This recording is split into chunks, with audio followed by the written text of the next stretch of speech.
Okay, hi guys, welcome back to the Audio Levels channel and welcome back to another review. And this one is a company that I haven't heard of, but I've got tons of stuff that I've just finished reviewing.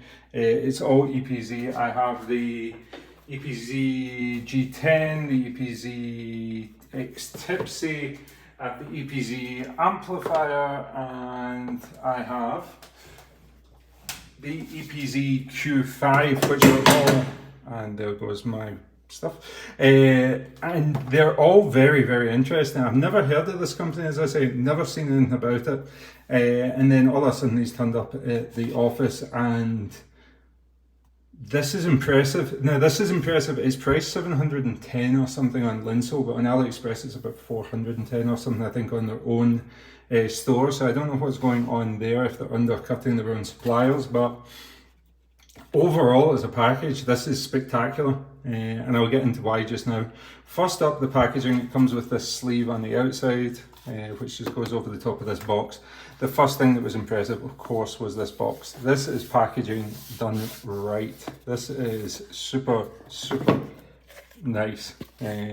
Padded on the inside there, you get the carry case comes in the bottom, and the earphones themselves are sitting up there on the top.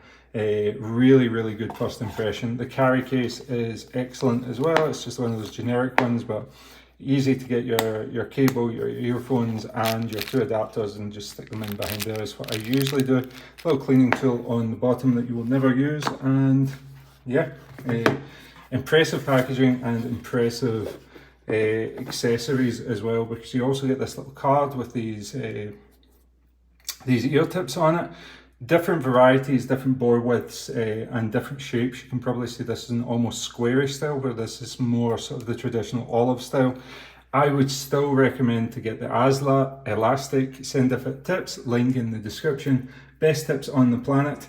And the one issue that I do have about this, the design that I also had on the Kinera Non, which is a very similar looking earphone, is that despite having this slight raised lip just at the top here, there is no real thing for the ear tips to grab onto. Not like on a metal nozzled earphone, there's nothing for it to really grab onto. So you need to have a good set of tips on it, or one that's designed to work with it, or one that fits well with it, so that it's not going to come off and you're going to get an ear tip stuck in your ear. Just something to watch out for. Now, in terms of the actual earphone housing themselves, this is one of the most gorgeous.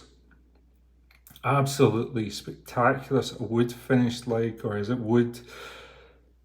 It is gorgeous, and it's not going to show it through the camera. It is just stunning in person. It just looks like it's been carved and polished, like, specifically for the shape. Ergonomics on it are fantastic. Insertion depth, excellent medium depth insertion. Really easy to get a seal on it. Medium to large size ears, absolutely no problem with it. There is no recess on the 2-pin connector though, but the included cable is absolutely spectacular. Gorgeous, gorgeous, gorgeous cable in this sort of yellow gold colour with gold accents on the metal. Detachable system as well, very similar to the The-Audio stuff. The only thing that's sort of strange is that this bar here is silver and not gold to match in. It's stunning, but not only is it stunning, I've just wrapped it up for the video, so I don't want to pull it apart again because I got it so perfect. But the drop test that I do when I put the cable down, it just sits there. It's a perfect iteration of a cable. Really, really like that. As I say, the only issue I have is that it's not a proper 2-pin recess there. In terms of the sound quality, this is, for that AliExpress price, for that price, is absolutely mind-blowingly good value. Now, a lot of people know that my favourite earphones of the past few years were the Kinera Sculled, and they were only 5 balanced armatures. This is 5 balanced armatures as well. And it's got a lot of characters that you would like to see from a balanced armature earphone. It is relatively neutral. It is pushed leaning slightly towards the upper end of the spectrum. I would say in the treble, it's treble extended, making it absolutely excellent for any sort of treble friendly music. For me, listening to J-rock, K-pop, that sort of stuff, J-pop as well. That sort of stuff goes really, really well, and that is what I've talked about in the past, is that different regions of the world prioritize different elements of the sound. Like in the West, we're accustomed to having good bass as a signal for how good a speaker is or how good an earphone is.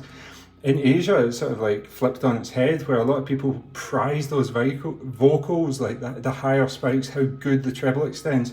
You know, when we hear a bass drop and we hear it like, damn, that was a good drop. The other people are listening to the treble peak that comes before the bass drop. This bass-wise has characteristic sort of balanced armature bass on it. It's very fast, it's very detailed, especially in the mid-bass texture.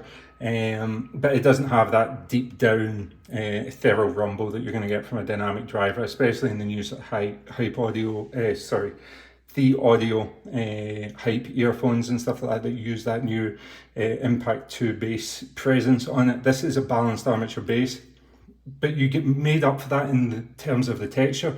When people talk about hearing more details and stuff like that, it's actually often attributed to the mid-bass performance of something, because the mid-bass is usually swamped by sub-bass, and then you transition into the mid-range. There's no texture or detail or refinement in the mid-bass. In this, the mid-bass, spectacular. Again, transition going into the mids themselves, absolutely wonderful. The mids are outstandingly clear, excellent imaging, excellent sound space. Like, you can hear every position, every direction that the sound is coming from you, coming to you, sorry. It is excellent at live recordings. It's excellent vocal clarity, especially female vocal clarity.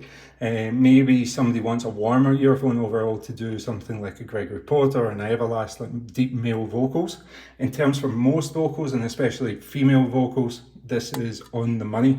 Treble is extended. Some people might find it slightly sibilant.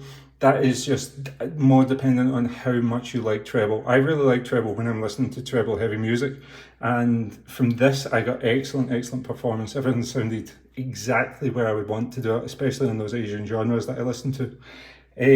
Overall, for the money that they're charging right now for the AliExpress offer, it's a no-brainer. If you like this sort of tuning, I think overall the package, the design, the beauty of it, the accessories, and the refined, I mean, that is what it is a refined, classy sound signature and execution. So EPZ are new to me, but really strong first impressions, especially from the other stuff that I'm going to review in this coming week. So if you want to see more about EPZ and the reviews that are coming this week, please go ahead and subscribe to the channel, and I'll see you on the next one. Peace.